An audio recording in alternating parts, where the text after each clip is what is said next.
Bismillahirrahmanirrahim. Assalamualaikum warahmatullahi wabarakatuh. Sahabat yang beriman, di dalam ajaran agama Islam disebutkan sejumlah tanda-tanda kiamat.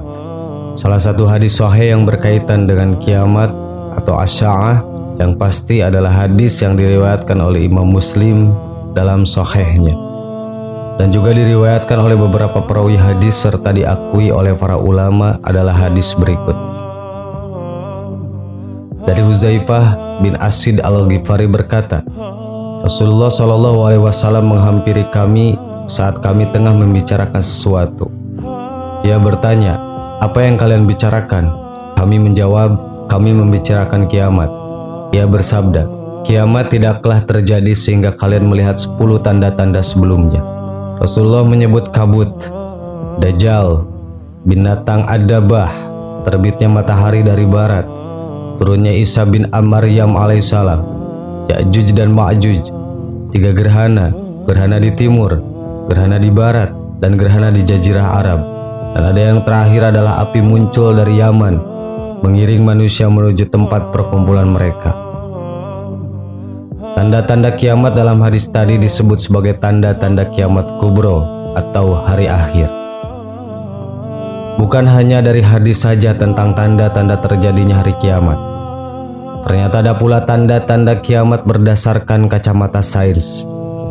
Pada tahun 1945, Bulletin of the Atomic Science, kelompok diskusi yang didirikan Albert Einstein dan para ilmuwan pengembang senjata atomik pertama dari University of Chicago, menyebutkan sejumlah tanda kiamat melalui Doomsday Clock atau jam kiamat. Jam kiamat sendiri merupakan penanda kerentanan dan kehancuran di muka bumi karena bencana dari senjata nuklir, perubahan iklim, dan teknologi yang mengganggu aspek-aspek lainnya bagi kehidupan. Dewan Sains dan Keamanan Bulletin of the Atomic Science menjelaskan setidaknya ada 4 tanda kiamat dalam kacamata sains. Berikut tanda kiamat yang dimaksud dan penjelasannya. Tanda kiamat menurut sains. 1. Penggunaan senjata nuklir. Dalam kacamata sains, salah satu tanda kiamat dunia adalah penggunaan senjata nuklir. Penggunaan senjata nuklir akan menyebabkan ketegangan dalam keamanan internasional, terutama dalam perang dan konflik. Invasi Rusia ke Ukraina pada 2022 menurut Dewan Sains dan Keamanan Bulletin of the Atomic Science telah membuktikan tanda kiamat makin dekat. Sebelumnya, Presiden Rusia Vladimir Putin juga mengancam untuk meningkatkan kewaspadaan nuklir dan penggunaan senjata nuklir jika NATO turun tangan membantu Ukraina. Sebagai informasi, penggunaan senjata nuklir dapat menimbulkan banyak korban jiwa. Adapun korban selamat akan hidup dengan kondisi terdampak buruk hingga akhir hayat. Baik penyakit seperti kanker hingga masalah sosial seperti kesulitan diterima kembali di masyarakat. Ilmuwan juga mengkhawatirkan penggunaan rudal nuklir jarak jauh berbasis silo yang merupakan program skala besar China. Lalu pengembangan rudal hipersonik China, Rusia, dan Amerika, serta pengujian lanjutan senjata anti-satelit di berbagai negara. Sebab jika tidak ditahan, situasi ini dapat memicu perlombaan senjata nuklir yang berbahaya secara global. 2. Ingkar janji pengurangan emisi. Berdasarkan kajian para ilmuwan, tanda kiamat selanjutnya adalah pengingkaran janji pengurangan emisi. Diketahui kesempatan berbagai negara untuk mengurangi gas rumah kaca dan dampaknya atas perubahan iklim disetujui dalam Perjanjian Paris. Namun janji pengurangan gas rumah kaca jangka panjang untuk keselamatan bumi dan kehidupan di dalamnya belum ditepati dalam bentuk tindakan pengurangan emisi jangka pendek dan menengah untuk mencapai tujuan tersebut. 3. Kesenjangan vaksinasi dan perlombaan senjata biologis. Kesenjangan vaksinasi turut menjadi tanda kiamat di mata sains. Seperti diketahui, distribusi global vaksin tidak menjangkau negara-negara miskin dengan memadai sehingga kemungkinan varian baru virus SARS-CoV-2 muncul. Sementara itu, negara-negara maju melaju dengan respon cepat pada pandemi COVID-19. Lebih lanjut, adanya pembentukan dan pengejaran program senjata biologis baru, serta penyimpangan biosafety dan biosecurity untuk menunjukkan bahwa kondisi internasional atas manajemen perusahaan penelitian biologis global mengkhawatirkan. 4. Korupsi ekosistem informasi. Tanda kiamat lainnya dalam perspektif sains yaitu korupsi ekosistem informasi yang mencakup disinformasi berbasis internet seperti gelombang kebohongan atau hoax. Ilmuwan mencontohkan, gelombang hoax pada pemilu Amerika membuat sebagian besar warga Amerika Serikat percaya bahwa Joe Biden tidak menang pemilu Amerika 2020.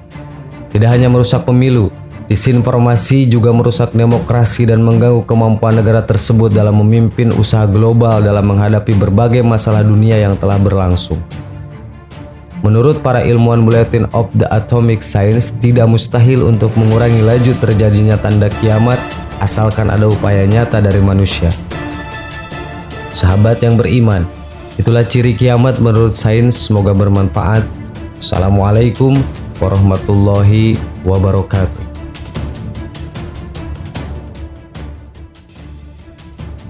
Bismillahirrahmanirrahim. Assalamualaikum warahmatullahi wabarakatuh. Sahabat yang beriman, ternyata kuda perang milik malaikat Jibril juga memiliki nama. Tidak hanya itu, kuda perang tersebut ternyata juga ikut beraksi dalam perang Badar yang dilakukan oleh Rasulullah. Di berbagai kisah diceritakan jika malaikat Jibril menunggangi seekor kuda di berbagai peristiwa penting, termasuk hal yang ketika perang Badar. Pemberian nama pada hewan peliharaan memang bukan lagi perkara baru. Tidak hanya pada manusia, ternyata hal tersebut juga berlaku untuk malaikat Jibril. Kuda tersebut diberi nama Haizum, serta pernah disaksikan oleh sejumlah orang yang ikut terlibat dalam peperangan tersebut, termasuk sejumlah kaum dan malaikat lainnya. Haizum adalah kuda malaikat Jibril alaihissalam. Kuda putih ini sanggup mengeluarkan api, memiliki sayap seperti Pegasus dan dapat terbang dengan cepat dari satu bidang kosmik ke yang lain dalam sedetik. Haizum merupakan hadiah Allah Subhanahu wa Ta'ala untuk Jibril. Keberadaan Haizum sendiri kerap diungkap Rasulullah Muhammad SAW dalam hadis. Di antaranya sebagaimana sabda Rasulullah, "Bergembiralah wahai Abu Bakar, pertolongan Allah telah datang. Ini adalah Jibril yang sedang memegangi kendali tunggangannya di atas gulungan-gulungan debu." Dalam perang Badar, dikisahkan Haizum turun untuk membantu pasukan muslimin. Kala itu umat muslim hanya berjumlah 300 orang, sementara lawannya yakni kaum kafir berjumlah 1000 orang. Rasulullah pun berdoa hingga bercucuran air mata untuk meminta bantuan Allah Subhanahu wa Ta'ala. Lalu Allah menurunkan rombongan tentara berpakaian serba hijau. Mereka adalah para malaikat. Allah berfirman, "Sesungguhnya aku akan mendatangkan bala bantuan kepadamu dengan 1000 malaikat yang datang berturut-turut." Quran Surat Al-Anfal ayat 9. Sementara itu, Abdullah bin Abbas menceritakan, tatkala seseorang dari kaum muslimin dengan semangat mengejar seseorang dari kaum musyrikin yang berada di hadapannya, tiba-tiba dia mendengar pukulan cemati di atasnya dan suara penunggang kuda yang berteriak, "Majulah wahai Haizum." Seketika dia melihat ke arah orang musyrik yang berada di hadapannya tadi dan didapatinya tersungkur dalam posisi terlentang. Lalu dia melihatnya sedang keadaan hidungnya telah ditindik dan wajahnya telah terbelah seperti kena pukulan cemati dan seluruhnya menghijau. Karenanya, seorang dari Ansor tadi datang kepada Rasul untuk menceritakan tentang hal itu. Maka beliau pun berkata, "Benar yang kau katakan, itu adalah sebagian dari bala bantuan dari langit ketiga." Abu Daud Al-Mazini pun berkata, "Sesungguhnya aku mengikuti seorang laki-laki dari kaum musyrikin untuk memenggalnya. Namun tiba-tiba kepalanya sudah terlebih dahulu jatuh ke tanah sebelum pedangku menebasnya. Maka sadarlah aku bahwa ada orang lain yang telah membunuhnya. Demi Allah, bukan orang ini yang tadi menawanku. Tadi aku ditawan oleh seorang laki-laki tinggi yang berwajah tampan dengan menunggang seekor kuda yang gagah. Dan aku tidak pernah melihat dia di tengah-tengah mereka ini," ujar tawanan bernama Al-Abbas bin Abdul Muttalib atau Al-Abbas. Allahu a'lam. Wassalamualaikum warahmatullahi wabarakatuh.